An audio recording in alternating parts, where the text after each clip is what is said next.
오늘 말씀 호세아서 3장 1절에서 5절까지 다 같이 합독하셨는데 제가 오늘 제목을 사랑의 개입이라는 제목을 가지고 여러분들한테 설교하겠습니다.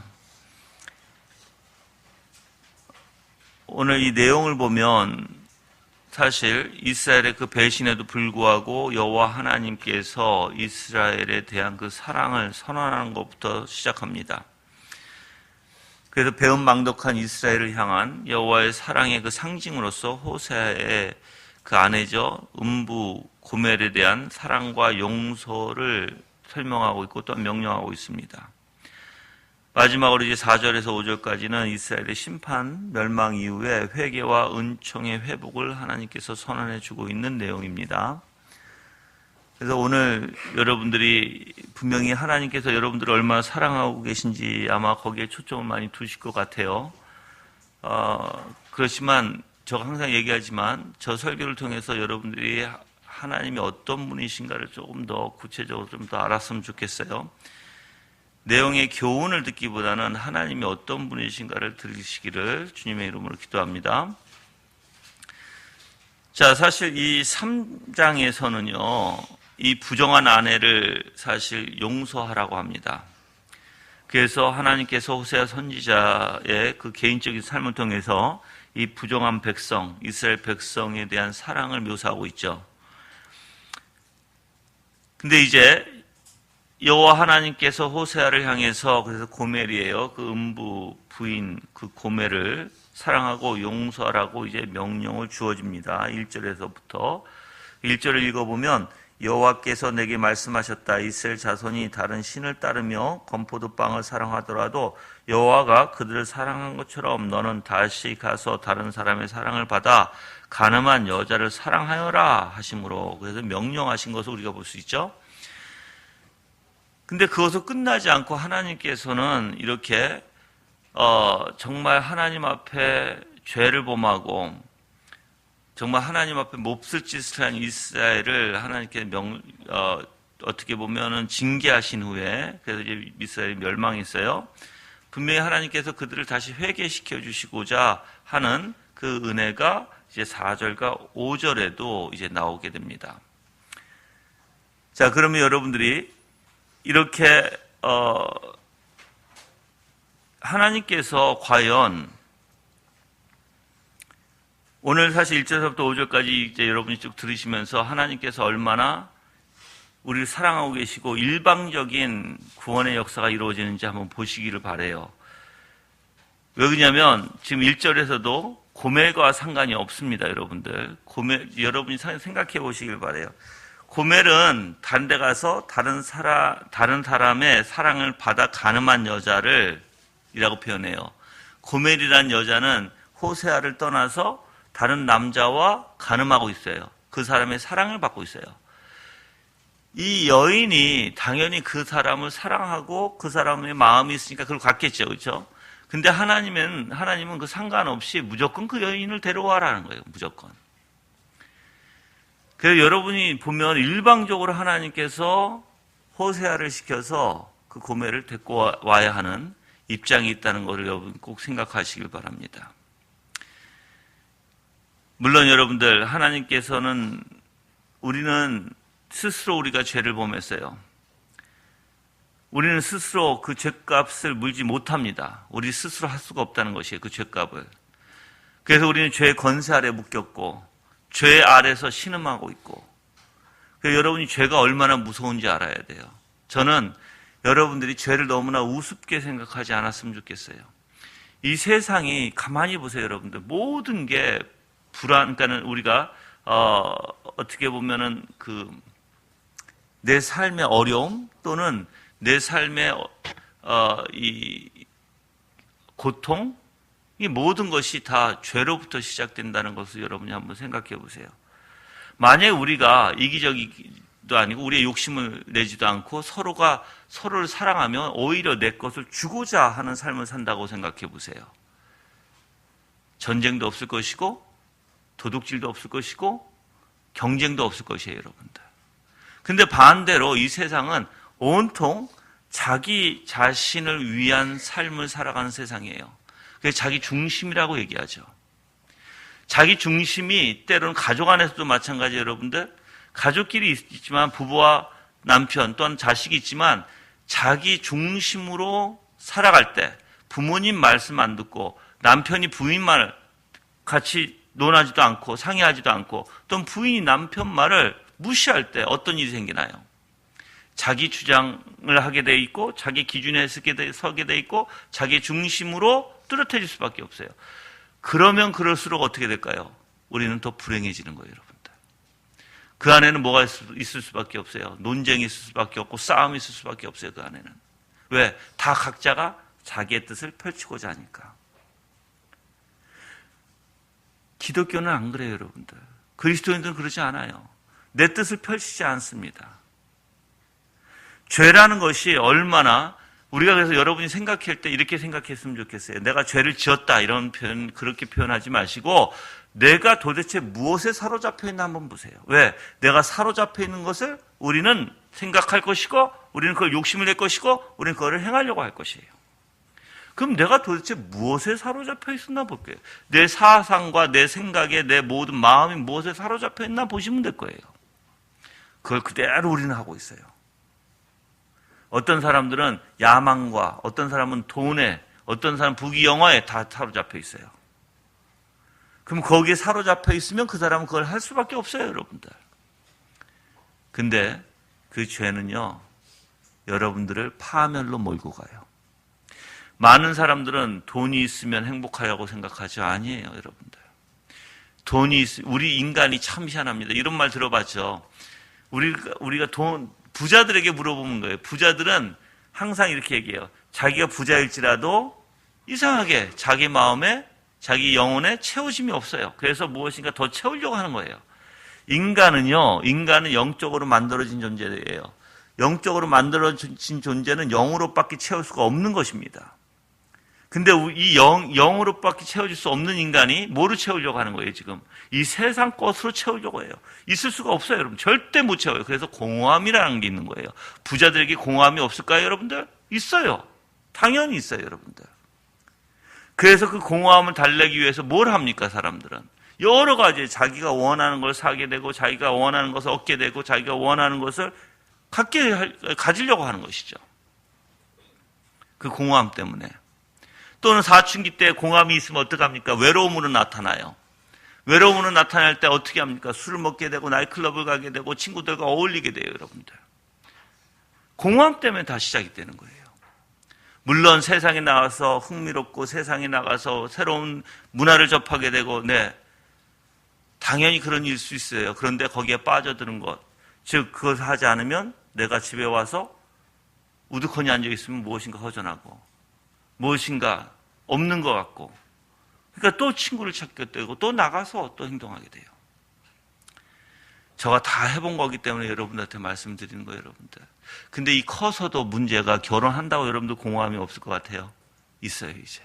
결혼해도 공허함이 심하게 나타나는 사람들은 가정을 등지고 세상에서 그 공허함을 또 찾으려고 해요. 어떤 사람들은 사실 이 간음이라는 원리도 마찬가지예요. 보통 간음도 공허함의 원리에서 그래요. 부인에게 얻지를 못하는 것, 자식에게 얻지 못하는 것, 가정에서 얻지 못하는 것을 다른 데서 찾으려고 하는 거예요, 이게. 근데 여러분, 그 공허함은 예수 그리스도를 만나기 전까지는 없어지지 않습니다. 모든 사람은 그걸 이제 여러분들이 생각해 보세요. 이걸 잘 모르는 사람들은 그걸 외로움으로 표현해요. 외로움으로. 근데 공허함은 사실 외로운 것과 별개예요, 여러분들. 물론 거기에 포함되어 있겠죠. 근데 무엇을 하든 내 마음속에 채워지지 않는 것입니다. 뭐가 허전하고, 뭐가 재미가 없는 것 같하고, 뭐가 이상하게 외로운 것 같기도 하고.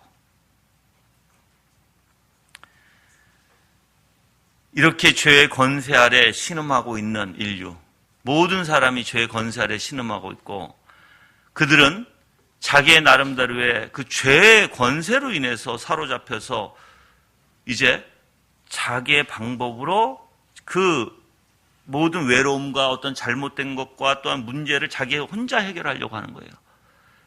근데 그 죄는요, 모든 것이 죄로 인해서 발생된 거거든요. 모든 것이. 근데 그 죄가 없으면 되는데 문제는 이 죄를 인간이 스스로 절대 해결할 수 없다라는 것입니다. 그래서 이 땅에 예수 그리스도를 하나님께서 보내주셔서 이 십자가의 피 흘리심의 그 대가를 치르게 하시고 우리를 다시 영적으로 회복시켜 주시는 거예요. 그래서 그리스도인들은 바로 영으로 먹고 사는 거예요. 영은 뭐예요? 바로 아버지 하나님과의 관계 안에서 그 영적인 관계를 통해서 먹고 살아가는 것이에요. 여러분들 주여 주여 하는 자마다 다 하나님의 사람이 아닌 거 아시죠? 하나님의 뜻대로 행하는 자들이에요. 그리스도인들은요, 지금 말씀을 먹고 산다고 얘기하잖아요. 그렇죠? 왜요? 여러분들이 이제 이 말씀을 보면 이 말씀은요, 내가 뭐 간단하게 얘기하면 이 말씀은 로고스고 이 말씀은 예수 그리스도고, 물론 여러분 다 아시는 내용이에요. 그렇지만 그것보다 조금 더 깊게 들어가서 이 말씀을 가만히 보시면 이 말씀은 사람들의 생각과 어떤 사고와 정신적인 원리를 이야기하고 있어요. 그게 이제 영적이라고 표현하는 거예요. 또한 보이지 않는 하나님에 대해서 얘기해요. 어떤 하나님? 그분의 생각과 그분의 마음과 그분이 어떤 분이신지를 얘기해 주는 거예요. 그게 영적이라는 거예요, 여러분들.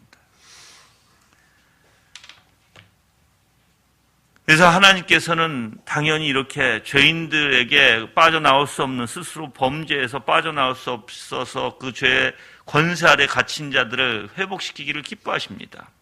그래서 오늘도 4절과 5절에서는 하나님께서 그 구원의 은혜를 우리에게 주시겠다는 언약을 주시는 것입니다. 사실 남편의 지극한 사랑과 신을 배반하고 가정을 파탄에 빠뜨린 이 사악한, 어떻게 보면 음녀죠. 그렇죠? 근데 이 음녀에게 속전을 지불하고 다시 그 아내의 지위를 회복시켜 주시는 그 하나님의 놀라운 사랑이 거기 있다는 것이에요. 우리는 여러분들 당연히 저주를 받아 우리는 다 죽을 존재들입니다. 그렇게 우리는 하나님이 건져주시지 않으면 다 죽을 수밖에 없는 존재들이에요. 근데 이제 보통 제가 이런 얘기를 하면, 바깥에 나가서 이런 얘기를 하면 많은 사람들이 지옥이 어디 있어요? 이렇게 얘기를 해요. 그럼 나는 또 이렇게 얘기를 합니다. 그럼 지옥이 없다는 보장을 어떻게 하십니까? 물어봐요. 자, 당신도 가보지 않았고 나도 가보지 않았어. 근데 당신이 그래서 어떤 제가 이제 그 장례식장을 갔어요. 장례식장을 갔는데 거기에 이제 보험하는 그 장례 상조 보험하는 그 여자분이 오셔서 나한테 이제 목사니까 목사님 좀 이 상조 좀 들어서 교인들에게 좀 이렇게 알려달라고 해서 내가 그랬어요. 그러면 내가 한 가지 물어볼게요. 물어봤어요. 지금 왜 나한테 왜 상조를 들으라고 하죠? 물어봤어요. 그러니까는 당연히 이제 죽어서나 또는 이제 또 다른 필요한 사람에 의해서 또한 이러한 절차들을 이제 또한 잘 치를 수 있고 또한 목돈을 만들 수 있고 등등 여러 가지. 내가 이렇게 했어요. 그럼 내가 한 가지 물어보겠다 했어요. 그러면 댁은 바로 하나님께 보험을 들어 놓으시나요? 내가 물어봤어요. 무슨 뜻이냐면 죽음을 위해서 상조를 들어 놓으라고 하는데 당신의 영혼을 위해서 하나님 앞에 보험을 들어 놓느냐는 거예요. 우리가 너무나 생각이요, 너무나 짧은 게 뭐냐면 당장 보이지 않는 것의 위험을 생각해서 사고 날 것이다, 죽을 것이다 등등을 통해서 보험을 들어놓잖아요. 그렇죠? 근데 왜 우리의 영혼의 보험을 왜 안 들어놓냐고요. 여러분들도 마찬가지예요. 여러분들이 아무리 없다 할지라도 모든 인간이 다 알아요. 죽음이라는 건 있어요. 죽음이라는 건 피할 수가 없어요, 여러분들. 근데 이제 죽고 나서 모든 것이, 한번 생각해 보세요. 모든 것이 목적이 있어요. 비가 내리는 목적이 있어요. 이유가 있다는 거예요. 그렇죠? 비가 내리는 이유가 있고, 분명히 날씨가 왜 싸늘해지는 이유가 있고, 햇빛이 쨍쨍 찌는 이유가 있고, 태풍이 부는 이유가 있어요. 다 있어요. 이유가 있다는 것은 목적이 있다는 뜻이고, 목적이 있다는 것은 분명히 누군가가 뒤에 배후에 있다는 것입니다, 여러분들. 이 세상에 목적이 없는 것이 어디 있어요? 없어요. 이 세상에 모든 이치를 봐도 목적이 없는 게 없습니다. 다 있어요. 그래서 존 프레스턴이라는 이 목사는 청교도 목사인데 뭐라고 얘기하냐면 돼지가 왜 뚱뚱합니까? 이래요. 목적이 있다는 거예요. 왜? 사람 많이 먹이려고 하나님께서. 또 왜 말이 깁니까? 라고 얘기해요. 사람 태우기 위해서. 다 목적이 있다는 거예요, 여러분들. 왜 나귀가 왜 이렇게 힘이 센지 짐 끌기 위해서 다 하나님께 목적을 두셨다는 거예요. 그럼 여러분들에게는 하나님께 목적 안 두셨을까요? 분명히 두셨어요. 생명이라는 것은 가만히 또 한번 생각해 보세요. 여러분의 생각과 마음, 여러분의 심장, 여러분이 피 흐름, 순환까지 여러분의 마음대로 못한다는 거. 그걸 누가 합니까? 생명을 누가 주시는데? 그냥 여러분이 있으니까 내 생명 가지고 있으니까 여러분이 생명을 주장할 수 있다고 생각하죠? 아니요, 여러분이 생명 주장할 수 없어요. 절대로 없습니다. 문제는 사람들이 그러한 하나님에 대해서 인식을 못하고 있다는 게 문제예요, 여러분들. 우리가 천안함 사건뿐만 아니라 또한 그 얼마 전에 몇 년 전에 그 아이들 태워서 세월호 사건도 벌어졌죠. 그 세월호 사건 이후에 많은 사람들이 뭐를 했나요? 전국적으로 나라가 안전에 대해서 계속해서 강조했어요. 그렇죠? 그런데 안전을 그렇게 강조해도 또 사고가 일어나고 또 사고가 일어나고 계속 사고가 일어나요. 그래서 어떠한 그 심리학자가 나와서 얘기해요. 사람의 뇌는요, 앞에 미래에 있는 것을 항상 나는 아닐 것이라고 생각하는 이 뇌에서 그렇게 전파하는 그러한 것이 있다고 얘기해요. 그래서 항상 자기가 어떠한 존재인지 까먹고 나는 아닐 거야 라고 하는 원리 안에서 있다 보니까 항상 사고가 터진다는 거예요. 물론 무시 못하는 얘기죠, 여러분들. 똑같아요. 여러분이 지옥 나는 아닐 거야 라고 생각할 수 있어요. 하나님 앞에 형벌 나는 아닐 거라고 생각할 수 있어요. 근데 그게 아닐 것입니다. 하나님께서 여러분들을 회복시켜 주시지 아니한다면 여러분들은 지옥에 갈 수밖에 없고 멸망당할 수밖에 없는 인간들이라는 걸 여러분이 분명히 아셔야 돼요. 그래서 한번 이렇게 보시면 돼요. 이 세상에 옆에 있는 사람들을 보고 내 주변에 있는 사람들 보고 정말 가까이 있는 사람들 다 보세요. 그들은 다 자기 중심 안에 다 자기의 욕심대로 다 자기의 뜻대로 자기의 방법대로 살아가고 있어요. 다 모든 사람이다. 그래서 만약에 하나님께서 그걸 붙들어 주시지 않고 만약에 자기 욕심을 더 내기 시작하고 더 그 욕심이라는 것이 내 안에 더 커지기 시작하고 그러면 어떻게 될까요, 세상이? 절제가 안 되고 그러면 엄청난 이제 범죄율이 엄청난 높아지겠죠. 법도 그들은 신경 쓰지 않을 것입니다, 여러분들. 한 나라가 한 나라에게 전쟁을 일으키는 이유도 다 욕심에 의해서예요, 여러분들. 오늘 이 말씀을 통해서 여러분들이 바로 하나님께서는 그러한 존재, 이렇게 썩어 문드러져서 죽을 수밖에 없는 존재들에게 속전을 지불하시고, 속전이라는 건 그래서 사실 지금 2절에 보시면 내가 은 15개와 보리 한 호멜 반으로 그 여자를 사고 오라고 얘기해서 사다라는 게 바로 속전 개념이에요, 여러분들.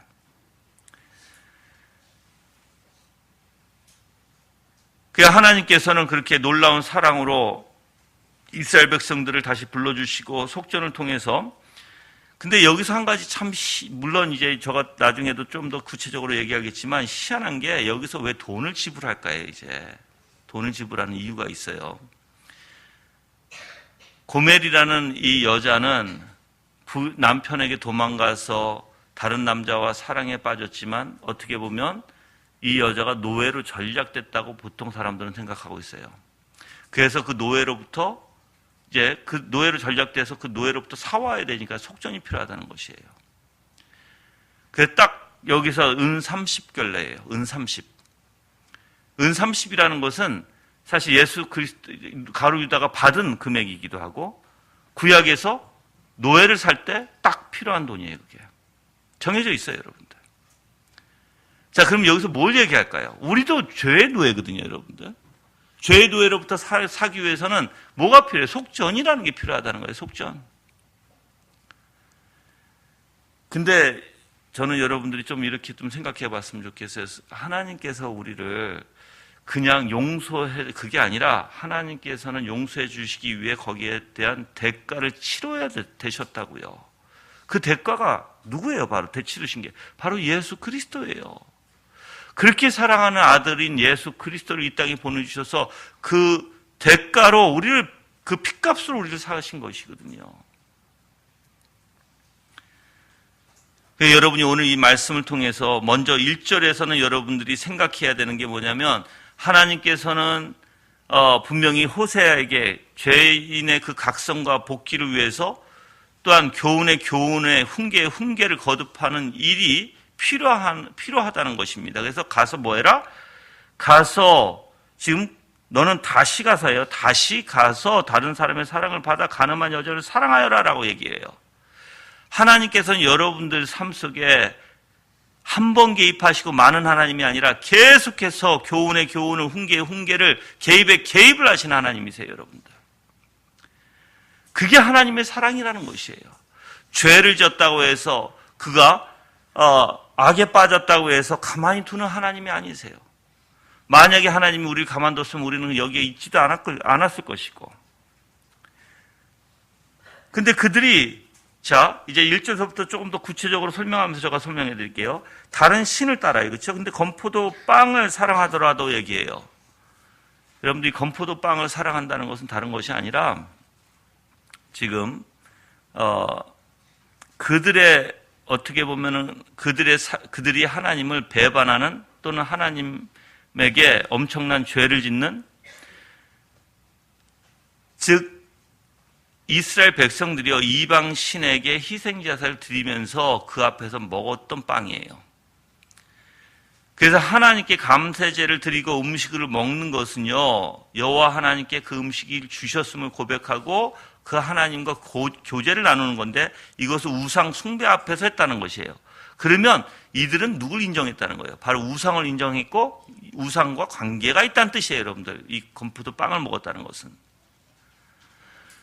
그럼에도 불구하고 그러한 인간들, 즉 하나님이 주신 것을 망각하고 오히려 그것을 이방 신에게, 우상에게 모든 영광을 돌리는 그러한 인간일지라도 하나님께서는 그들을 어떻게 해요? 그래서 건포도빵을 사랑하더라도 그들이 뭘 사랑한 거예요? 아직까지 우상을 사랑했다는 것이에요. 그럼에도 불구하고 하나님은 그들을 불러오게 하십니다. 여호와가 그들을 사랑한 것처럼 너는 다시 가서 다른 사람의 사랑을 받아 가늠한 그 여자, 바로 그 부인 고멜을 사랑하라고 얘기합니다. 여기서 또한 하나님께서는 명령을 주시죠. 그 여자를 사랑하라. 근데 그냥 사랑이 아니에요. 여기서 이제 두 가지 원리를 보셔야 되는데, 하나님의 선하심도 보셔야 되고 인간의 악함도 봐야 돼요. 이 두 가지가 사실 비유되어 있는 구절이에요. 이 전체 내용 자체가. 그래서 하나님이 얼마나 선하신지, 또는 인간이 얼마나 악한지 이렇게 대조해서 여러분이 보시면 될 것이고, 그래서 여호와 하나님께서는 우리를 사랑하십니다. 또한 그들에게, 이스라엘 백성들에게 친절을 베푸세요. 그게 끊임없이 친절을 베푸시는 하나님으로 묘사해요. 그런데 인간은 끊임없이 악함을 보이는 인간을 묘사하는 거예요. 절대 악이 하나님의 선하심을 종식시키지 못한다는 것입니다. 그리고 그냥 사랑하라라는 이 표현이 명령을 주시는데, 다른 남자에게 사랑에 빠진 여자임에도 불구하고 하나님께서는 너가 가서 라고 얘기해요. 적극적으로 행하라는 거예요. 적극적으로. 그래서 호세에게 적극적으로 행동해야 함을 의미하는 단어로 사용되어 있습니다. 단순히 여자를 데려와서 돌이키기만 하는 게 아니라 적극적으로 하나님의 명령에 따라서 그 여자에게 자발적으로 가서 데려오고 자발적으로 그 여자를 사랑하라는 것이에요. 여러분들, 여기에는 뭐가 필요할까요? 호세의 희생 정신이 필요하죠. 자기 자신을 다 내려놓고 그럴지라도 자기가 희생하며 그 여자를 사랑하는 마음이 필요할 것입니다. 그래서 하나님은 이러한 하나님이라는 거예요. 이러한 하나님, 즉 하나님께서는 희생하신 하나님이시오, 먼저 우리에게 손을 내미시는, 용서의 손을 내미시는 하나님이시라는 것입니다. 그래서 호세아는 그 여인에게 갈 뿐만 아니라 가서 데려올 뿐만 아니라 그 여자를 사랑해야 돼요. 그래서 우리가 좀 과연 인간이 이것을 어떻게, 한 번도 아니고 여러분들 계속적으로 반복적으로 그렇게 하는 여인, 하나님께서는 끊임없이 개입하셔서 그 여인을 돌이키고 그 연애에 상관없이 여러분들. 자, 여기서 제가 여러분들에게 한 가지 제시를 해드릴게요. 우리가 때로는요, 내가 죄를 졌다고 해서 하나님이 나를 불러주시는 것 같지가 않고, 내가 하나님 앞에 나가기를 꺼려하고, 내가 죄가 있기 때문에, 나는 하나님으로부터 용서함 받을 자격이 없다고 생각하시는 분들이 있어요, 사실. 너무나 잘못된 생각이죠. 하나님은 여러분들이 죄가 있을지라도 여러분을 부르신 하나님이시고, 먼저 찾아와 주신 하나님이고, 용서해 주신 하나님이에요. 근데 그냥 그렇게 부르시는 게 아니에요. 거기에 대한 대가의 엄청난 희생적이 치러졌다는 거예요. 그게 바로 예수 그리스도시고, 여러분들. 여러분이 그 사랑하는 아들을 이 땅에 보내셔서 우리의 죄 때문에 먼저 우리에게 정말 손을 내밀고 다시 돌아오시게끔 하시기 위해서 그 희생을 치르셨다는 것은 우리가 말로 할 수 없는 은혜 중에 은혜예요, 여러분들. 여러분이 생각해 보세요. 여러분이 이제 만약에 이런 생각, 내가 지금 죄가 있어서 내가 주님 앞에 나가지 못합니다. 이거 말도 안 되는 거예요. 지금 여기서만 봐도 하나님께서는 전적으로, 일방적으로 하나님께서 그들을, 이 고멜이라는 여자를 가서 데리고 오라는 것이에요, 여러분들. 하나님의 마음을 표현한 것이죠. 이스라엘 자손이 그렇게 하나님 앞에 죄악을 범했을지라도 하나님께서는 그 언약 관계 안에서 다시 회복시켜 주시고 그를 사랑할 것임을 상징하는 내용입니다. 그래서 호세아서는 바로 사랑의 선지자라고도 부르기도 합니다. 물론 이 호세아서를 보면은 잘못된 지적도 있고 질책도 있고 경계도 있어요. 경책도 있습니다, 여러분들. 그렇지만 하나님은 어떻게 하신다? 그냥 내가 너를 두지 않을 것이라는 것이에요. 너를 내가 부를 것이고, 내가 너를 불러서 데리고 올 것이고, 데리고 오기만 하는 것이 아니라 내가 너를 사랑하겠다는 것이에요. 열정을 가지고 내가 너를 사랑하겠다는 것이에요. 저는 그래서 여러분이 이제 이 사랑의 관계가 어떻게 이루어져야 되는지 이제 2절부터 제가 다시 자세히 설명해 드릴게요. 2절서부터는 사실 이 하나님께서 악한 백성이지만 그 결합시켜 주시는 방법이 있다는 것을 알려줘요. 2절에 아까도 내가 얘기했지만 그게 바로 속전이에요, 여러분들. 대속의 원리예요. 자, 그러면 하나님께서는 목적하신 일을 어떻게 하신다? 하나님이 이루신다는 하나님이 여러분이 보실 것이고, 또한 하나님께서 하나님께서 우리를 먼저 부르시죠. 그런데 그것만 아니라 내가 부를 때 너가 낮춰야 된다는 것도 오늘 여기서는 말씀이 나와요. 자, 그러면 이제 거기까지만 제가 먼저 말씀을 드리면서 얘기할게요. 이 호세아는 아내 고멜을 다시 데려오기 위해서 이제 돈과 보리를 지불해야 했습니다. 그런데 호세아가 왜 돈과 곡식을 지불해서 그 부인을 사와야지 되는지는 많은 의문이 따라요. 그래서 저는 이건 다른 것은 다 제쳐두고 가장 역사적으로 우리가 계속해서 내려오는 그 해설을 보면, 그 해설은 아까도 얘기했지만 이 여인이 나가서 다른 남자와 사랑에 빠졌다가 비참한 신세까지 들어가서 나중에 노예로 팔려갔다는 것이에요. 이제 해석에 의하면. 자, 구약에서 계속해서 노예를 사야 할 때 30은 주고 사야 돼요. 지금 여기서 이야기하는 은 15개와 보리 한 호멜 반이라는 이것이 가룟 유다가 예수 그리스도를 팔아서 받은 금액과 구약에서 노예를 팔 때 내가 지불해야 하는 그 돈이에요, 이게. 30세겔, 은 30세겔이라는 거예요. 자, 그러면 지금 분명히 이 여인을 데려오기 위해서, 노예에서 전략한 여인을 데려오기 위해서 돈을 지불해야 되는데, 이 돈이 뭐예요? 바로 속전이라는 것이에요, 여러분들. 노예를 사서 다시 데리고 와야 하는. 노예 몸값에 대한 것은 출애굽기 21장 32절에 있습니다. 그래서 노예 몸값이 30세겔로 정해져 있는 것을 그 구절에서 볼 수 있어요. 자, 그리고 이렇게 고멜이 이제 부인이 이제 자 보세요. 호세아가 있고 고멜이 있어요. 맨 처음에 이들은 어떤 관계였어요? 남편과 부인의 관계였어요. 근데 이 여인이 자기 자신을 어떻게까지 타락시켰어요? 노예로까지 타락시켰죠. 근데 이 호세아는 이 노예로 타락한 이 부인의 어떻게 보면 그 위치, 아내의 위치를 다시 돈으로 사서 아내의 위치까지 올려놔야 돼요. 여기에는 여러분들 속전이 필요하듯이 거기에 대한 희생이 필요하다는 것이에요. 그래서 여종의 위치로, 노예의 위치로 전락한 고멜을 다시 호세아가 돈을 지불하고 돈 33개를 지불하고 그 여인의 바로 위치를 다시 회복해야 함을 꼭 얘기해요. 그래서 2절에서는 분명히 하나님께서 어떻게 해요? 사라고 얘기합니다. 내가 은 5개와 보리 1호멜 반으로 그 여자를 사라고 얘기하죠. 사고라는 단어가 있어요. 분명히 고멜을 데려오기 위해서 고멜을 소유했던 사람에게 지불한 내용을 얘기하는 내용입니다. 음탕한 여인, 자기 부인이 그렇게 노예로 전락한 그 부인을 데려오기 위해서 다시 그 소유주에게 돈을 지불해야 했을 것이라고 보통 얘기합니다. 저는 여러분들 한번 이제 좀 이걸 예수 그리스도에게 좀 초점을 맞췄으면 좋겠어요.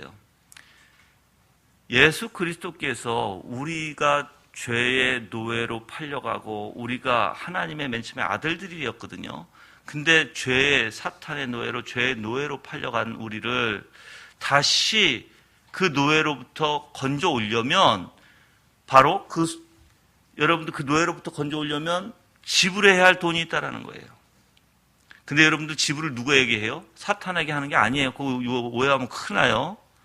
사탄에게 하는 게 아니라 우리의 소유는 누구예요, 사실? 소유주는 누구예요? 하나님이에요, 하나님. 그 계시록에서도 나와요. 그럼 예수 그리스도의 핏값은 누구에게 준 거예요? 바로 하나님 아버지에게 드린 거예요, 여러분들. 그리고 우리를 사신 거예요. 그럼 우리를 사셨을 때 여러분들, 그러면 이제 우리가 노예의 그러한 위치에 계속 머물러야 되나요? 아니에요. 이제 우리는 예수 그리스도 안에서 자유함을 얻은 자들이에요. 그래서 하나님의 아들들이라 불러일으키는 거예요, 이제 여러분들. 근데 이제 한번 우리가 볼게요. 내가 정말 하나님의 아들이 됐으면 노예 생활을 접어야 돼요. 그리고 이제 하나님의 아들같이 살아가야 돼요. 그것을 성경의 오늘 말씀의 3절에서 얘기합니다. 3절에서는 이렇게 얘기해요. 그 여자에게 말하기를 너는 많은 날 동안 나와 함께 지내고 간음하지 말며 다른 남자와 함께 하지 마라. 나도 내게 그렇게 할 것이다. 여기서는요, 어떤 조건부가 있습니다. 조건부가 뭐냐면 하나님이 이스라엘 백성과 동행할 때 하나님이 분명히 우리와 같이 관계를 이루어 나갈 때 조건부는 뭐냐면 죄를 짓지 말아야 하는 조건부가 있어요. 지금 여기서 그래서 첫 번째, 하나님을 배반한 이스라엘 백성이 또는 고멜이 이제 수치를 스스로 져야 하고 그 죄에 대한 형벌을 감수하며 거기에 복종해야 함을 얘기합니다. 두 번째는 다시는 어리석음으로 돌아가서는 안 된다는 것입니다. 그 세 번째는 이제 이 조건으로 인해서 다시 그 남편과 부인이 올바른 관계에 있을 것이라고 얘기하고 있습니다. 그럼 먼저 한번 볼게요. 지금 3절에 그 여자에게 말하죠. 너는 많은 날 동안 나와 함께 지내고요. 가지 말라는 거예요. 도망가지 말고 그 다른 남자를 사랑하지도 말라는 거예요. 그래서 간음하지 말며 다른 남자와 함께 하지도 말라는 것입니다. 나도 그렇게 할 것이다 라고 얘기해요. 과거의 모든 것을 청산하고 다 끊어버리라는 것이에요, 여러분들. 그래서 여기서는 보면 많은 날 동안이라고 표현해요. 어떤 기간을 준 것은 아니에요, 여러분들. 그 여인이 충분히, 즉 다른 데로 가지 않는 그 기간을 얘기해요. 그래서 고멜이 호사에게 한번 돌아온 후 다시는 다른 남자에게 가지 말라고 하는 그 기간, 그래서 절대 가지 말라는 의미죠. 그래서 음행하지 말며 다른 남자를 따르지도 말라고 얘기합니다. 그래서 부부 간에 그 신의를 지켜야 된다는 것입니다. 다른 남자가 유혹할지라도 유혹을 당하지 말고 그 유혹을 떨쳐버리라는 것이에요. 그리고 다른 남자를 향한 마음의 문을 굳게 닫아버리라는 것이에요. 너는 내 거라는 거예요, 여러분들. 오직 남편에게만 마음을 향하라는 것입니다. 절대적 금지로 사실 나와 있고 간곡히 호소하는 단어로 사용되어 있어요. 여러분들, 우리가 예수 그리스도에게 돌아왔으면 당연히 뭐 해야 돼요? 이 세상과 이 과거의 모든 일은 다 청산해야 되겠죠. 그렇죠? 근데 한번 볼게요. 이제 데리고 와서 청산하느냐? 아니면 이미 데리고 오실 때 그 전제 조건으로 모든 걸 청산하기를 원하시느냐예요, 이제. 사실 우리가 이제 준비론을 보면 데리고 오기 전에 과거의 일들을 다 청산을 할 수 있도록 하나님께서 역사해 주세요. 그리고 중생하고 나서 우리를 하나님 앞에 온전한 관계 속에 이루어가게 하시고, 그렇죠? 마찬가지예요. 그냥 데리고 올 때도 당연히 여러분들 거기에는 실경이가 있을 수 있어요. 부인하고 남편과의 관계, 실경이가 있을 수도 있고, 또한 데리고 와서도 분명히 하나님께서 요구하시는 게 뭐예요? 다시 돌아가지 말라는 거예요. 다른 남자에게. 마음을 두지 말라. 여러분이 진정으로 예수 그리스도 안에서 주님을 온전히 섬기고 주님과 관계가 있으려면 절대 생각과 마음을 다른 데 둬서는 안 돼요. 뺏겨서는 안 된다는 거예요. 제가 한번 이렇게 표현해 볼게요. 우리가 과연 이렇게 음탕한 고멜과 같이 자꾸만 다른 데에 눈을 팔고 다른 데에 생각을 열어두고 마음을 열어둔다면 우리는 어떨까요? 쉽게 다른 사람이 나한테 유혹 올 때 우리는 쉽게 거기에 넘어가 버려요, 여러분들. 근데 경계하고 혹시 저 사람이 나를 유혹하나 하고 경계하면서 그 사람들을 다 마음을 닫아버리고 그런 사람들과 가까이 하지 않는다면 어떻게 될까요? 오직 주님만 바라볼 수 있거든요. 똑같은 원리예요. 여러분들도 예수 그리스도 안에서 정말 예수 그리스도와 하나가 되려면 죄에 대해서, 이 세상에 대해서, 여러분의 자신에 대해서도 경계해야 되는 것이 우리예요, 여러분들. 물론 사탄의 유혹, 이 세상의 유혹, 여러분 자기 자신의 교만에 대한 유혹도 뿌리쳐야 된다는 것이에요, 여러분들. 하나님이 우리에게 그걸 요구하시는 거예요. 데리고 올 때 그냥 무조건 데리고 오시는 게 아니에요.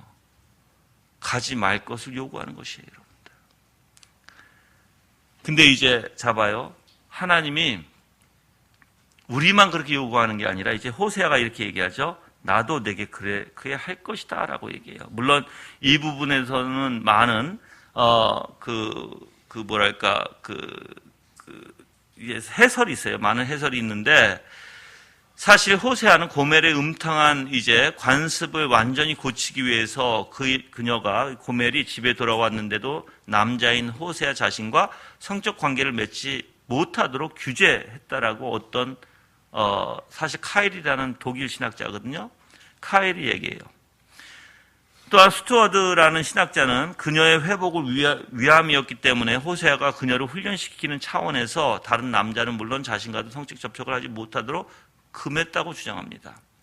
또 메이스라는 신학자는 그녀가 거룩해지기를 원하는 염원 때문에라고 얘기합니다. 또 다른 신학자들은 두 사람이 많은 날 동안 철저한 금욕적 삶을 살아야 한다는 의미에서 호세아가 본문과 같이 말했다고 주장해요. 지금 그럼 대체적으로 다들 이야기하는 부분이 뭐냐면 그 여인이 정말 다른 데 가지 못하도록 이 남편도 옆에서 지켜주고 같이 거룩할 수 있도록 같이 성적 금욕 생활을 한다는 거예요, 여러분들. 다 모든 주장을 보면. 자, 그러면 볼게요. 하나님은 이런 분이 아니라는 거예요. 너 혼자 해. 너 혼자 다른 사람 쫓아가지도 말고 유혹 피하고 너 혼자 해. 이렇게 하는 하나님이 아닌가. 내가 같이 하겠다라는 하나님이에요.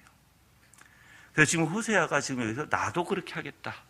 너와 같이 있으면서 나도 그렇게 한다는 것은 내가 옆에서 너를 지켜주고 같이 동행하고 같이 하겠다는 의미예요. 하나님은 우리를 그냥 내버려 두시지 않아요. 항상 우리와 같이 하시고 우리의 어려움 가운데 예수 그리스도의 십자가의 대속의 그 놀라운 은혜를 우리에게 항상 주시고자 하시는 하나님이시고 그것을 통해서 우리가 정말 더욱더 거룩하게 되기를 원하시는 하나님이시라는 거예요. 여러분의 혼자라고 생각하면 안 돼요. 오늘 오전에도 제가 얘기했어요. 지금 우리 한국에 또는 이 세계적으로 문제가 있죠. 문제가 어떤 거냐면 항상 내 신앙적 삶을 얘기하거나 교리를 얘기할 때 항상 적용적인 문제를 어떤 교훈으로만, 삶의 어떤 규칙의 교훈으로만 얘기하는 게 가장 큰 문제라는 거예요. 청교도는 그러지 않았어요. 그래서 이제 메론 논쟁을 다다음 주에 제가 할 텐데, 강의를 할 텐데, 사경회 때 메론 논쟁의 핵심이 이거예요. 율법주의와 반율법주의예요. 핵심 자체가. 자, 그럼 우리는 율법주의에 빠질 수 있는 아주 쉬운 게 뭐냐면 예수님이 없으면 돼요. 자, 믿어라, 사랑해라, 선을 행하라. 열심히 교회 다니고. 근데 뭐가 없어요? 예수님이 없으면 누가 할 수밖에 없다고요? 내가 할 수밖에 없다고요. 그래서 내가 사랑해야 되고, 내가 믿어야 되고, 내가 교회 열심히 다녀야 되고, 내가 다 해야 돼. 그러니까 우리는 그게 율법주의가 되어버리는 거예요. 그게 알미니안주의도 똑같아요. 반율법주의는요, 자, 하나님 없이도 내가 열심히 하면 되겠다는 거예요. 내가 열심히 하고, 내가 마음대로 하면, 내가 그리고 열심히 믿으면, 내가 열심히 도덕적인 생활을 하고, 열심히 하면 된다는 거예요, 여러분들. 그 율법주의, 반율법주의도 아니에요, 우리는. 근데 사탄은 거기에서 우리를 가지고 장난하고 있다는 것이에요, 여러분들. 우리는 그래서 그리스도와 떨어질 수 없어요. 그리스도와 연합해야 돼요. 그래서 여러분들이 이렇게 표현할게요. 우리가 그리스도와 연합이라는 단어와 그리스도 안에서, 성경에서는 그리스도 안이라는 단어 많이 하죠. 우리도 in Christ라는 단어 쓰죠. 여러분, 우리 교회 이름이 뭐예요? 예수 안에죠. 영어로 얘기하면 이거예요. 여러분들 영어 이제 들으시고 만약에 외국 사람이 어느 교회 다니냐 물어보면 꼭 이렇게 얘기하세요. The Church of One in Christ. The Church, 교회라는 거예요. 어떤 교회? The One in Christ. One in Christ. 그래서 성경에 나온 말이에요. One in Christ. 즉 하나가 되는데 누구 안에서? 예수 그리스도 안에서 하나 된다. 그래서 one in이라는, 그러니까 in Christ라는 단어가 굉장히 중요한 단어예요. 여러분들, 우리는 그리스도 안에 서야지 그리스도 밖에 있을 수가 없습니다. 근데 우리는 항상 보세요. 그리스도 안에 있으려면 아담이 타락 이전에 항상 어떤 생각을 했어요? 항상 주님, 하나님의 생각으로, 하나님의 마음으로 움직였던 아담이죠. 그리고 온전히 하나님으로 가득 찬 아담이죠. 그런데 분리가 되고 나서, 죄에 타락하고 이유가 되고 나서는 이제 하나님을 피해요. 하나님을 생각할 수 없어요, 이제 아담은. 자, 이제 그러면 지금 여러분들은요, 교회 나왔어요. 교회 나와 성경을 봐요. 내 삶을, 또한 예배도 드리고 내 삶을 신앙적으로 살아가려고 해요. 근데 문제는 예수 그리스도가 없이 살아가는 게 문제라는 거예요. 그러다 보니까 다 교리는 배우는데 그 교리가 내가 해야 되는 원리가 되다 보니까 다 율법주의로 다 빠진다고 얘기해요. 그게 스코틀랜드 장로교단 총회와 보스턴과의 대립했던 싸움이었어요, 여러분들. 자, 스코틀랜드 장로교단 총회는요, 개혁주의라고 얘기했어요. 그럼 개혁주의 안에 보스턴이라는 목사와 얼킨스 형제들과 같이 해서 한 그룹이 됐고, 스코트 장로교의 총회에서 사실 이들이 주장한 것을 무시해버렸어요. 근데 스코틀랜드 장로교회는 율법주의를 가르쳤고, 그래서 우리가 먼저 죄를 짓지 말아야 된다는 원리로 얘기했어요. 근데 그게 신율주의와 똑같이 이제 같이 가게 돼요, 여러분들. 백스터가 얘기한. 그래서 존 오웬이라는 신학자와 리처드 백스터와 논쟁이 그것도 또한 아주 치열했죠. 이러한 사고의 원리를 여러분이 깨닫게 되면, 아, 우리는 그냥 신앙을 하는 게 아니구나. 그냥 신앙을 하는 게 아니라 정말 내가 어떤 사고를 가졌느냐에 따라서 정말 내가 올바른 신앙을 할 수 있고, 아무리 교리만 배울지라도 내가 올바른 사고를 적용시키지 못하면 절대 그건 율법주의로 갈 수밖에 없구나라는 것을 알게 될 거예요. 주님 안에서가 아니면, 여러분들 주님으로 말미암지 않으면 여러분은 100% 율법주의에 속할 수밖에 없어요. 여러분이 사랑해야 되고, 여러분이 선행을 해야 되고, 여러분이 열심을 해야 되고, 다 누가 한다? 여러분이 한다. 그 기준을 누가 만든다? 다 여러분이 스스로 만들고 있다. 그래서 그 기준 안에서 움직일 수밖에 없는 원리가 바로 율법의 원리예요, 여러분들. 근데 간단하게 얘기하면 또 우리는 율법에 의해서 움직이지 않아요.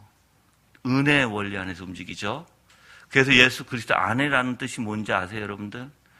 내가 예수 그리스도 안에서 연합함으로, 연합이 뭐예요? 내가 얘기했죠. 생각과 마음이 닮아가는 것을 얘기하는 거예요.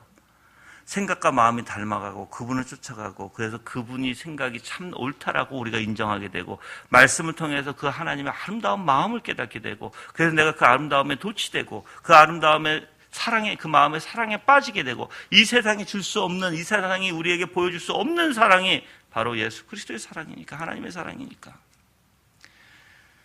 여러분들 신앙을 할 때 다 하나님을 사랑해서 해야 돼요. 예수님도 그 십자가의 고난을 그 길을 걸어가신 이유가 하나님 아버지를 사랑했기 때문에 그 길을 걸어가신 거예요. 근데 희한하게 내가 복을 받기 위해서 그 길을 걸어가요? 아니에요, 여러분들. 여러분이 열심히 하는 이유가 뭐예요? 내가 천국 가기 위해서? 아니에요, 여러분들. 주님을 사랑해서 그랬으면 좋겠어요. 그래서 우리가 답이 왜 예수님을 믿으십니까? 예수님이 나의 죄를 위해서 십자가에 죽으셔서 이게 답이 아니에요, 여러분들. 왜? 예수님 왜 믿으세요? 그분은 성자 하나님이시고 그분이 바로 나의 하나님 되십니다. 그래서 내가 예수님 믿는 거예요. 여러분이 물론 예수님께서 이 땅에 오셔서 치러주신 일, 하신 일 그것이 복음이고 우리는 그것을 믿어야 돼요. 그래서 예수 그리스도가 바로 인성과 신성을 가지고 계신 그 성자 하나님이심을 믿어야 되고 그 복음을 믿어야 돼요.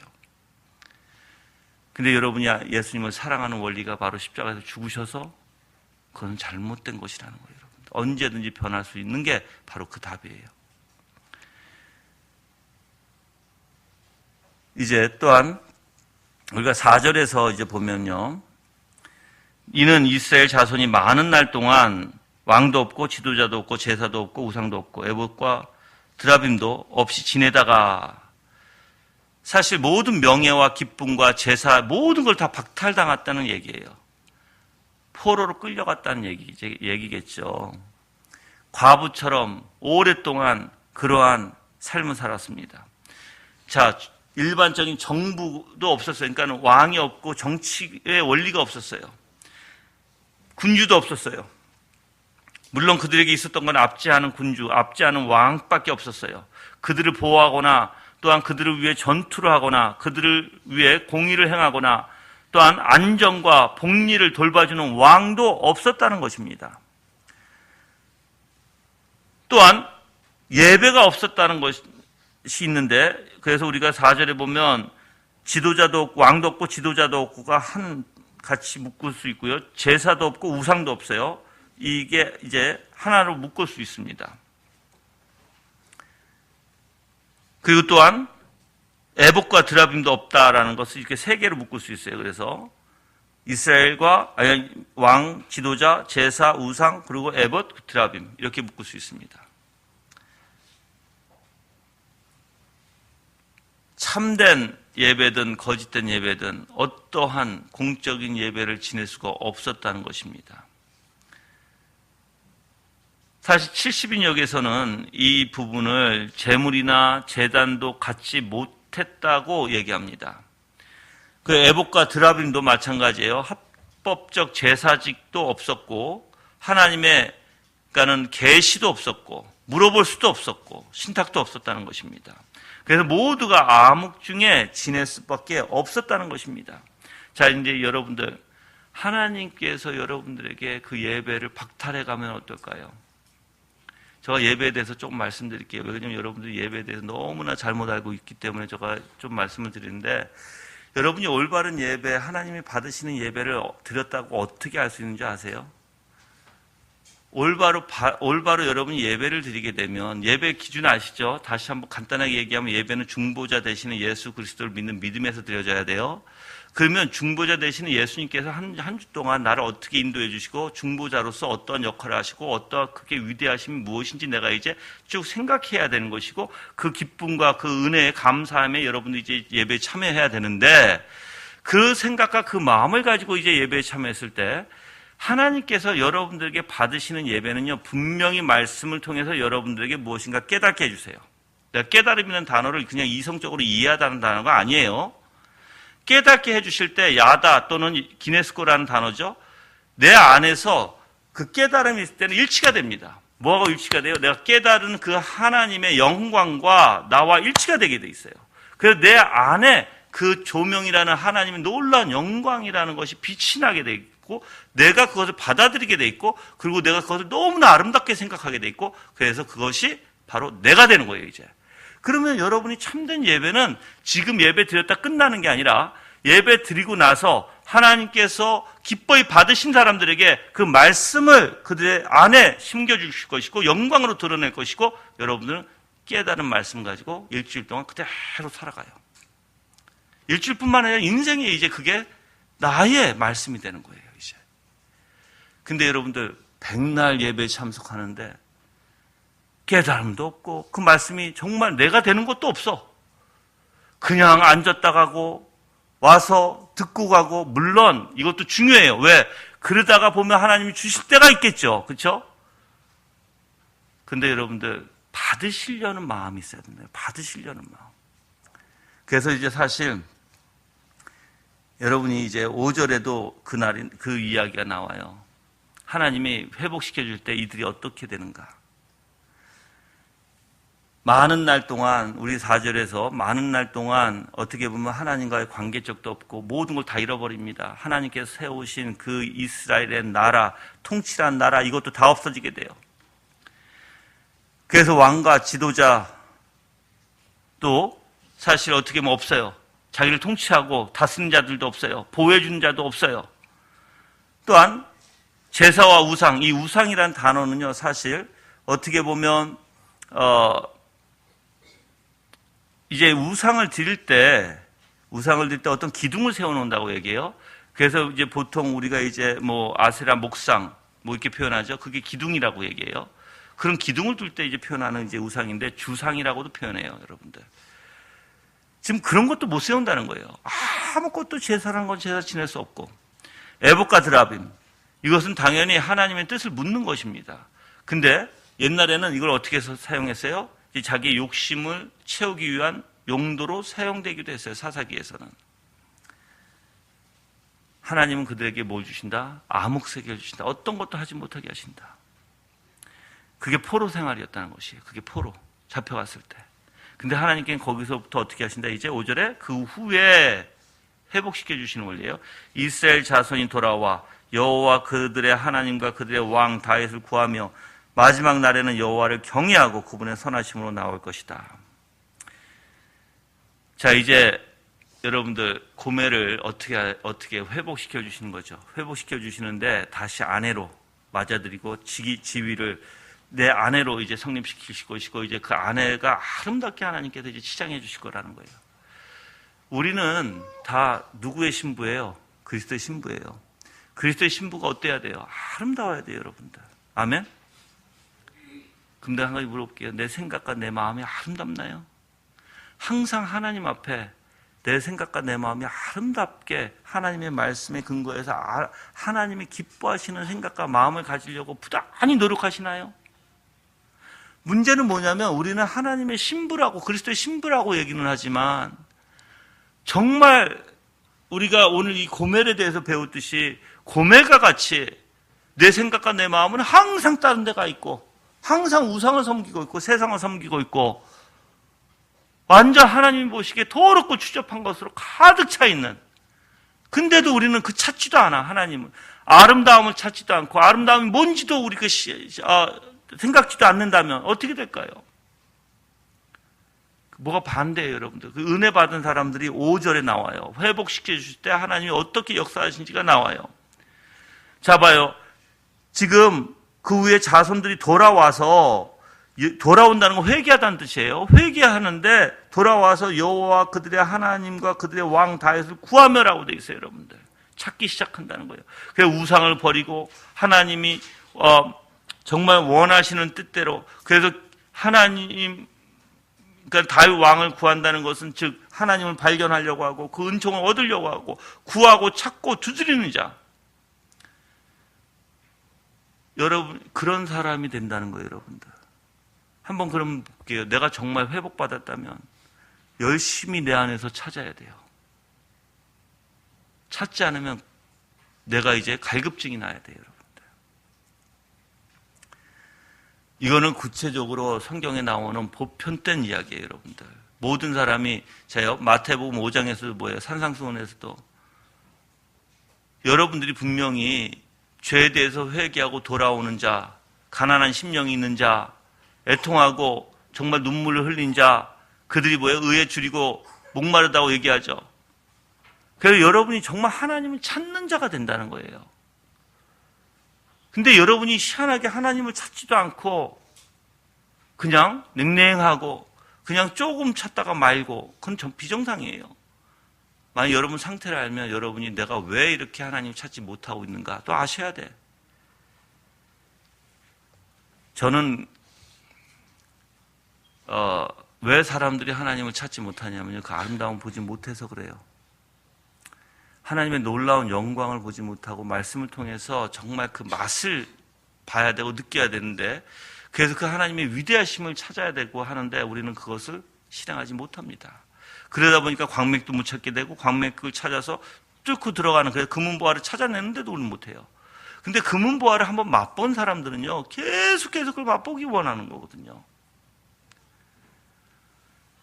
그래서 제가 여러분들 청교도들이 왜 자꾸만 그 그리스도의 아름다움이라고 표현했을까요? 선하심, 뭐 우리가 얘기하는 뭐 정말 아름답다라는 이 표현을 너무나 웅장하게 얘기하는 사람들이 다 청교도들이거든요. 그리고 또한 그들은 마지막 날에 여호와를 경외한다고 얘기합니다. 첫 번째는 돌아오는 일, 두 번째는 찾는 일, 구하는 일, 이제 세 번째는 돌아오는 일이에요. 돌아오는 일. 아니, 그 경외하는 일이에요. 여러분들, 하나님을 경외하는 사람이 어떤 사람일 것 같아요? 하나님을 경외하는 사람은요, 하나님의 선하심을 경외할 것이고, 하나님의 선하심을 오히려 남용하진 않아요. 오히려 두려워하고 엄히 있으신 하나님, 정말 내가 죄가 있으면 내가 주님 앞에 나가야 된다는 걸 깨닫고 정말 주님 앞에 주님의 그 선하심을 내가 거스릴까 봐 두려워해야 되고 내가 선하심에 배은망덕할까 봐 내가 두려워해야 되고 내가 그것을 선하심에 대한 그것을 상실할까 봐 두려워해야 되는 거예요, 여러분들. 그래서 시편 130편 4절에는 사육해 하심이 주께 있으면 주를 경외케 하심이니이다 라고 얘기했어요. 여러분들 선하심에 하나님의 선하심에 두 가지가 원리가 있어야 돼요. 하나는 두려움이 있어야 되고 하나는 떨면서 기뻐해야 돼요. 이게 정말 하나님을 경외하는 자들의 모습이에요. 그 두 가지 원리가 우리의 영혼 속에 있어야 돼요. 하나는 뭐예요? 두려워야 되고 하나는 떨면서 기뻐해야 된다는 거예요. 왜 두려워야 돼요? 아까도 얘기했죠. 혹시 내가 하나님 앞에 범죄하고 하나님의 선을 망각되고 내가 혹시 그 선을 잊을까 하는, 그냥 내 멋대로 할까 하는. 또 왜 떨면서 왜 기뻐해야 돼요? 그 하나님이 어떤 분이신지 아니까 그 선하심을 받은 이 사람은 기쁨에 넘칠 수밖에 없게 돼요, 여러분들. 여러분이 하나님과 참된 관계를 이어나가시기 위해서는 전적으로 여러분의 죄를 회개하고 돌이키셔야 되고, 죄를 회개하고 돌이키시는 일에도 여러분들 그냥 내가 죄를 지었다가 아니라 정말 여러분이 얼마나 비참한가를 여러분이 아셔야 돼요. 근데 예수 그리스도께서 나 같은 존재를 그렇게 희생하심으로써 이 땅에 육신으로 오셔서 그 고통과 고난을 받으시고 죽음까지 감당해 주시면서 여러분들을 구원으로 인도해 주시는, 또한 구원해 주시기를 기뻐하시는 그 하나님을 여러분은 아셔야 될 줄 믿습니다.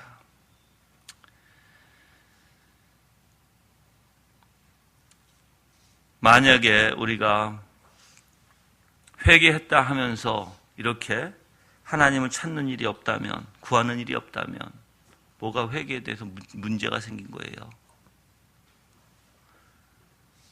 여러분, 그래서 회개하는 사람들, 마음이 심령이 가난한 사람들은요, 회개할 때 그냥 회개하지 않아요. 온 마음을 다해서 회개해요.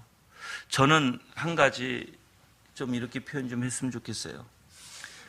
하나님은요, 여러분이 가치 없이 여러분이 마음대로 행하실 분이 아니에요. 그런 분이 아니시라고요. 가치라는 걸 한번 생각해 보세요. 내가 하나님을 얼마만큼, 우리가 이제 값싼 복음 이렇게 표현하잖아요. 그렇죠? 그럼 여러분이 정말 값싼 복음을 내 안에 내 생각에 두고 있는가? 아니면 정말 값진 복음을 내 안에 내 머리에 내 마음에 두고 있는가 한번 보세요.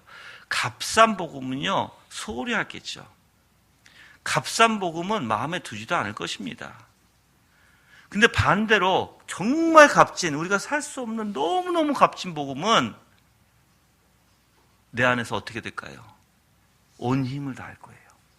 그게 값진 복음의 원리예요. 내 마음이 열정에 온전히 하나님 앞에 나갈 것이고, 그분이 나를 구해주신 그 은혜에 너무너무 감사할 것이고, 정말 내가 어떻게 내 목숨을 다한다 해도 표현할 수 없을 것이에요, 여러분들. 하나님은 그런 분이세요. 근데 하나님은 여러분에게 요구하시는 게 바로 그거예요. 어떤 부분적인 걸 요구하지 않아요. 전체적인 걸 요구하세요.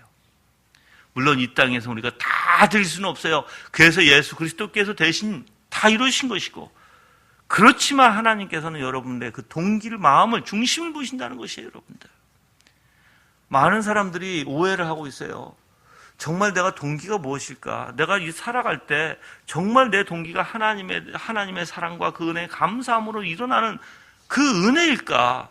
아니면 내가 그냥 교회 나와서 잠깐 내가 예배 드리고 그냥 내가 바깥에 나가서 신앙 있는 것처럼 살아가는 게 하나님 앞에 드려져야 되는 예배인가? 하나님 앞에 드려져야 할 예배는 값진 것이어야 돼요, 여러분들. 마음을 다하시길 바라요. 저는 목사님들이나 신대원 분들이나 항상 얘기할 때 내가 알고 있는 것을 주장하려고 하지 말고, 거기에 내 온 힘을 다 쏟지 말고, 내가 하나님 앞에 복종하기를, 하나님 앞에 순종하기를, 어떻게 하면 다른 사람들에게 내가 헌신되어질 것을 온 힘을 다하라는 거예요. 왜? 예수님께서 얘기하셨죠. 저 작은 소자에게 한 것이 나에게 했다고 얘기해요. 정말 하나님 아는 자, 예수 그리스도의 십자가의 은혜를 아는 자, 작은 자들에게 최선을 다할 것이에요, 여러분들. 그것이 예수 그리스도에게 한 것이니까. 오늘 이 말씀을 통해서 여러분들, 하나님께서는 얼마나 우리에게 큰 은혜를 주시는지 마지막으로 제가 말씀드리고 끝낼게요. 지금 분명히 그 마지막 날에 여호와를 경외하고 그 선하심으로 나올 것이, 그분의 선하심으로 나올 것이다 라고 얘기했죠. 여기서 마지막 날에 바로 이 선할 것임을 나온다는 것은 그 여호와를 진실로 경외할 것이며, 그 결과로 이제 하나님으로부터 최상의 복을 받아 누릴 것이란 뜻이에요. 그래서 여기서 이 선하심으로 나올 것이다 라는 의미가 선, 아름다움, 복락, 좋은 것, 번영, 행복, 은총이라는 단어예요. 이 문맥상에 영적이나 육적으로 모든 분야에서 최상의 것을 하나님이 너희에게 주시겠다는 거예요, 여러분들. 우상 숭배로 인해서 하나님과의 그 관계가 끊어지고 하나님을 잃어버렸던 백성이에요.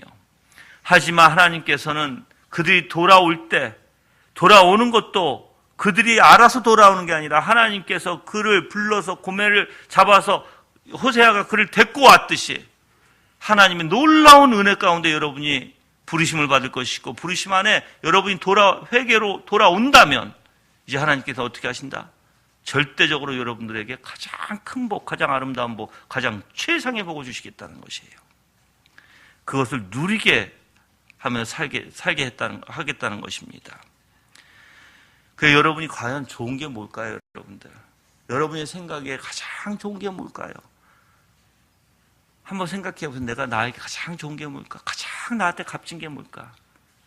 그리스도가 아닌가요? 그리스도 뭐? 그리스도께서 유업으로 우리에게 주시고자 하는 아름다운 그리스도 안에 있는 모든 선, 그게 다 우리 것인데, 여러분들. 그게 정말 귀한 것이 아닐까요? 이 세상 사람들은 이게 뭔지도 모르죠. 예수님을 모르는 사람들은 이게 뭔지도 모르고, 이게 아름다운 것인지, 이게 값진 것인지도 모릅니다, 여러분들. 그런데 예수님 안에 있는 이 선, 우리가 유업으로, 기업으로 받을 이 선은요, 세상에 줄 수 없는 것이고, 이 우주 만물보다 가장 값진 것이고, 가장 우리가 누려야 할 복 중의 복이에요, 여러분들. 이제 여러분이 정말 그 예수 그리스도가 우리의 복 중에 복이라고 생각하십니까? 그럼 그분을 말로만 하지 마시고 그분을 누리려고, 그분을 가지려고 얼마나 여러분들이 몸부림칠까요? 가장 값진 것이라면 이 세상에. 저는 여러분들이 모두가 예수 그리스도로 누리시기를 주님의 이름으로 기도합니다.